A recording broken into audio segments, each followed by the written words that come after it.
Olá, amigos da Leandro Stormer, eu sou Thiago Bizzi e esse é o Farol LS, referente ao pregão do dia 28 de outubro de 2015, quarta-feira, dia um pouco mais movimentado. Vamos então ver como é que se comportou a Bolsa.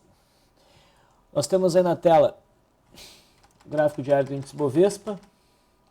Ontem o índice se aproximou bastante do ponto crítico de suporte estabelecido nesse fundinho que se iniciou no dia 15, né? Com a média de 21 períodos apontada para cima, pressionando esse candle que ficou com uma certa conotação altista. Então, a minha impressão é que provavelmente hoje a gente teria um dia de alta, acreditando que o mercado vai respeitar esse patamar de suporte. Tá? O que nós tivemos foi, no final das contas, um fechamento em correção, mas o mercado chegou a se movimentar em alta ao longo do dia. A gente teve uma queda de 0,64 e o cenário do mercado não mudou muito. A gente teve um pouco mais de movimentação no intraday, a gente já vai ver isso. O volume melhorou, mas o mercado segue acima desse suporte, sem nenhum aspecto muito significativo, sem nenhum sinal muito significativo de que vai subir a partir daí, e também não oferece ainda o rompimento desse patamar. O rompimento desse patamar aqui, se acontecer, vai formar para nós aqui um pivô de baixa, o que aí dentro de uma congestão, o que faz ele perder importância, nós podemos projetaria um movimento de queda em busca do fundo aqui de setembro. Tá? Então o mercado segue um pouco indefinido. O mini índice teve esta movimentação aqui, acho que fica um pouquinho até difícil de entender, vamos lembrar onde é que a gente estava. O mercado vem operando entre essa zona aqui de resistência e essa zona de suporte. O ponto mais forte de suporte é o fundo do dia 15, que foi testado hoje. Tá? A abertura do nosso pregão hoje foi morna, acima aqui da linha d'água, mas com candle feio. Isso começou a definir uma zona de resistência aqui. Né? O mercado rompeu a linha d'água, mas isso não significou nada. A gente não teve gap, nós não tivemos bandas estreitas se abrindo. E a partir daqui o mercado começou a desenhar o que poderia ser considerado melhor um primeiro movimento no rompimento desse fundo, tentou, não conseguiu, voltou para cima, voltou para baixo, ou seja, teve características de dia Search and Destroy, um dia errático, mais difícil de operar. A gente identificou um tradezinho aqui, por Twin Towers, é um padrão que eu ensino. Então a gente teve essa compra com o alvo na amplitude dessa barra para cima, aqui em 47.883, e o mercado chegou lá e foi além, foi lá testar a média móvel de 200, né? E daí nos definiu uma segunda zona de resistência neste patamar. O mercado estava forte, até que tivemos isso, né? Às 4 horas do horário de Brasília, teve FONC, né, ata do Fed, e geralmente isso traz uma volatilidade importante e na maior parte das vezes uma volatilidade acentuada na primeira meia hora, marcado indo para cima e para baixo de forma meio errática e na maior parte das vezes se definindo para a direção que já apontava antes, ou seja, para cima, seria o caso.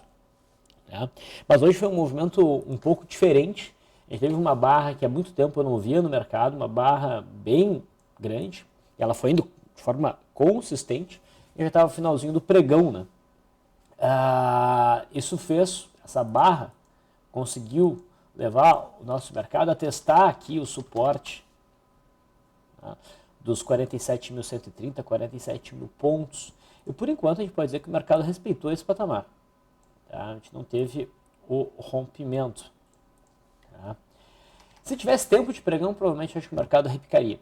A minha impressão, a gente até acompanhou ao vivo esse movimento na Nest Live, é que provavelmente o mercado devolveria apenas boa parte desse movimento. Mas ficou um cenário realmente tenso, né? Meio delicado. Vamos ver como é que o mercado vai se comportar amanhã. Tá? Se a gente tiver o rompimento desse fundo aqui, é porque o mercado vai dar uma agulhada para baixo.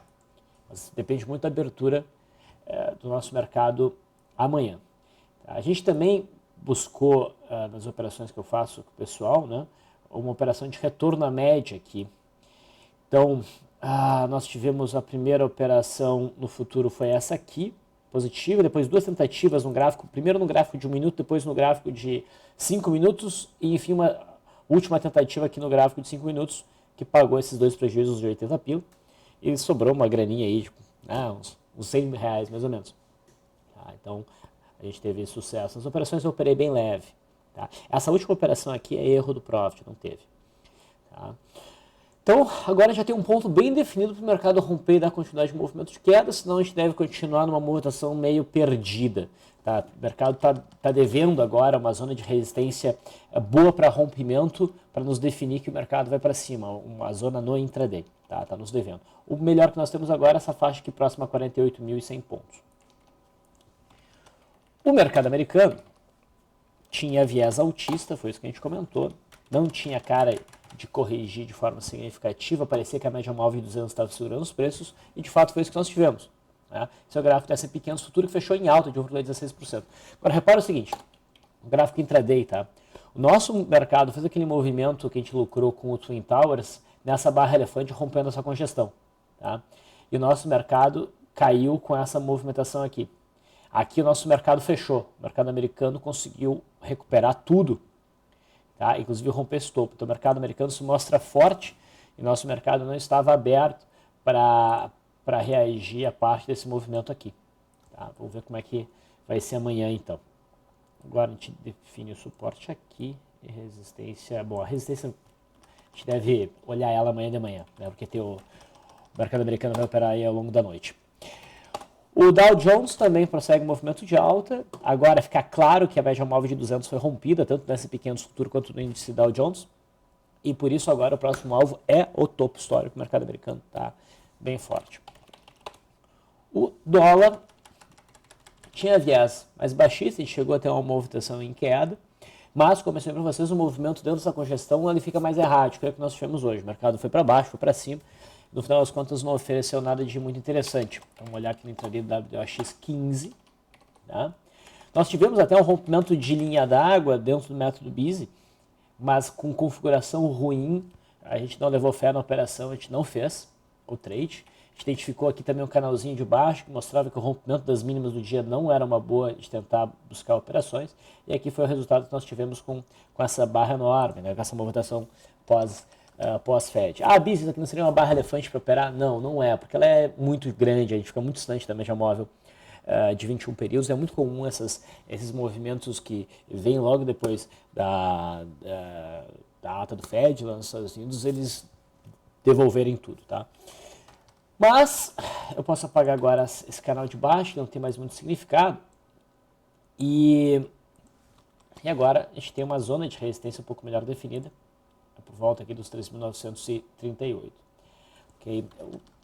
Não tem um viés claro para o pregão de amanhã no dólar. E o juro começa a reagir em cima desse suporte, mostra a entrada de pressão compradora, mas nada lá muito significativo. Lembre, o juro deve se movimentar se houver o rompimento de suporte ou se houver o rompimento desse topo, o rompimento do topo está um pouco mais distante. Na Vale, a gente viu ontem o rompimento de um pivô de baixa, era possível o trade, conforme ali as tabelas que eu postei na página do Farol. O ideal, na minha leitura, seria confirmar o rompimento da Vale e com a perda mínima de ontem o rompimento foi confirmado, mas o limite para a execução de uma venda estaria nessa linha rosa e esse limite não foi cumprido, no sentido de que o mercado não bateu nessa linha, então na prática não houve execução. Tá? A Vale tem cara de continuar o movimento de queda para buscar o suporte aqui do fundinho de setembro. Tá? Mas ela está demonstrando força ao longo do pregão até sair o Fed. Tá? Ela está demonstrando força. Vale 3 já baixa no patamar de suporte. Tá? Se o mercado como um todo começar a reagir e a gente tiver sinais de reversão, a Vale 3 está mais interessante do que a Vale 5.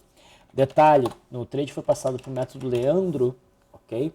A RP foi antecipada ali para o fechamento de hoje. Tá? Porque a gente chegou a menos de 1% do que seria a RP, então a gente não deixa para o pregão de amanhã. Então o trade da Vale já foi encerrado com um ganho. Petrobras era um sinal pior do que o da Vale para o pivô, mesmo na confirmação aqui não era trade para swing trade, era mais para tentar achar uma operação de day trade a favor do movimento de queda, coisa que não aconteceu. Tá? A Petrobras, para mim, não diz muita coisa com o candle de hoje, está indefinida ainda. Vamos ver como é que se comporta amanhã, vamos ver se clareia o cenário. No intraday, a gente teve mais um exemplo de Twin Towers. Tá? Então, ao contrário do que eu estava imaginando em operar a Petrobras na venda hoje, com um argumento intraday, a gente operou a Petrobras na compra com esse Twin Towers, que também nos deu lucro. Tá?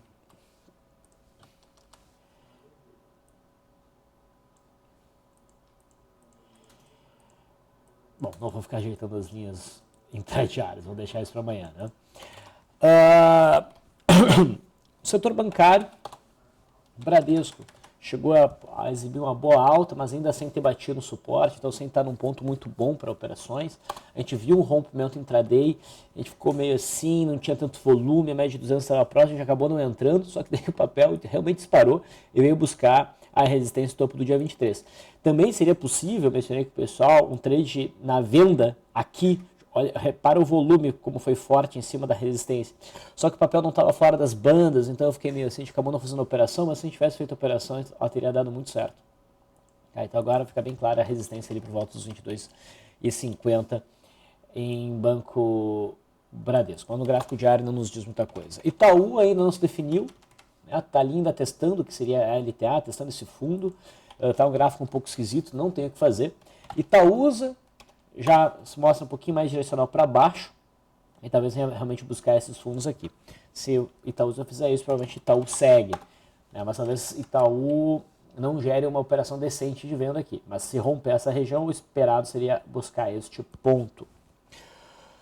Banco do Brasil também não se definiu, balançou e continuou fechando em cima aqui do suporte dos 16,30. A gente aguarda o rompimento desse patamar para operar na ponta compradora, na ponta vendedora, ou rompimento dessas máximas para considerar um trade na ponta compradora até a resistência aqui dos 18,50. Outros papéis que chamaram a atenção no pregão de hoje, não tem muita coisa de novo. A Detex conseguiu romper um pivô de baixo, mas ainda com a média móvel de 20 períodos virada para cima, então não é um cenário muito bom. Embraer conseguiu superar a máxima de ontem, com isso vai reforçando ainda mais um cenário de compra de prazo maior, até pelo rompimento dessa grande congestão. Vou tirar essas linhas intermediárias aqui. Então tem um gráfico bonito, ainda mais no semanal. Mas ao longo do intraday não se comportou muito bem, só no finalzinho do pregão que melhorou e ficou um pouquinho mais bonito. A gente fica atento ao rompimento da faixa dos 28 no intraday, que pode levar a alguma operação. Hipermarcas também chamou atenção, Hipermarcas chegou a se movimentar bastante, mas não conseguiu romper o topo anterior. Até prefiro que não rompa, porque gostei de ver esse papel congestionando mais, para depois gerar um rompimento. E no intraday também não deu brecha muito clara para a operação. Marco Polo chamou atenção no pregão de hoje, tentou o rompimento dessa faixa de resistência de 1,99 a 2,2, se não me engano, 2,2. Se tivesse fechado rompendo, pessoal, ainda mais que esse volume teria sido um bom argumento para uma compra, um belo pivô de alta. Mas o papel não conseguiu romper e ter deixado uma sombra grande como é essa nessa zona de resistência complica uma nova tentativa de rompimento. Então o cenário se complicou um pouquinho para Marco Polo. SLED chamava atenção para uma venda na perda mínima de ontem, essa venda não aconteceu, mas o candle de hoje permite essa intenção novamente para o pregão de amanhã, quinta-feira. A perda da mínima de hoje permitiria a venda com stop aí acima dos 4,30. TIMP, lembra que TIMP fez uma forte movimentação ontem, fez uma barra elefante baixista, hoje acionou essa barra e fechou em queda e provavelmente vai continuar esse movimento, pelo menos para testar a faixa dos 7,50. Mas era um trade um pouco mais complicado. A gente ficou acompanhando o intraday para fazer alguma operação, né? Teve o rompimento do primeiro movimento, mas deu com pouco volume, a gente resolveu ficar de fora e de qualquer forma não teria fluído muito. Também chama atenção para TOTS, papel que se enquadrou numa venda aqui entre o dia 23 e o dia 26, né? Uma venda bem avaliada no farol, e hoje o papel deslancha e cumpre o que seria a RP. Então essas foram as movimentações do pregão de hoje. Eu acho que eu esqueci de falar do setor de siderurgia, né? Foi isso, por isso que tem tão pouco tempo. Estou me atrapalhado hoje. Então vamos lá, só para fechar o setor de siderurgia. Gerdau segue caindo em busca aqui do suporte em 5,35. Fez um opening power breakdown. Detex também fez isso. Mais bonito aqui em Detex. CSNA parece estar querendo sair do padrão de contração, faz um pequeno zigue-zague descendente, mas não me convence muito ainda como um pivôzinho, essa média está incomodando. Tá? E Uzi Minas, esse é o papel que chamou mais atenção no pregão de hoje, porque conseguiu romper aquele suporte dos R$3 e por isso é o papel que está mais direcionado ao movimento de queda em busca dos 2,68. Tá? No intraday, nos interessava o rompimento, rompeu aqui. Eu fiquei com o pé atrás, não fiz a operação e o papel caiu aí uns 2,7%, uns 2%. Né? Mas ainda está valendo buscar oportunidades de venda em Uzi Minas aí nos próximos pregões, porque ela deve prosseguir no movimento de queda. Tá? Então, agora sim, a gente viu tudo que tinha de interessante para ver no pregão de hoje, então vou finalizando por aqui. Até amanhã.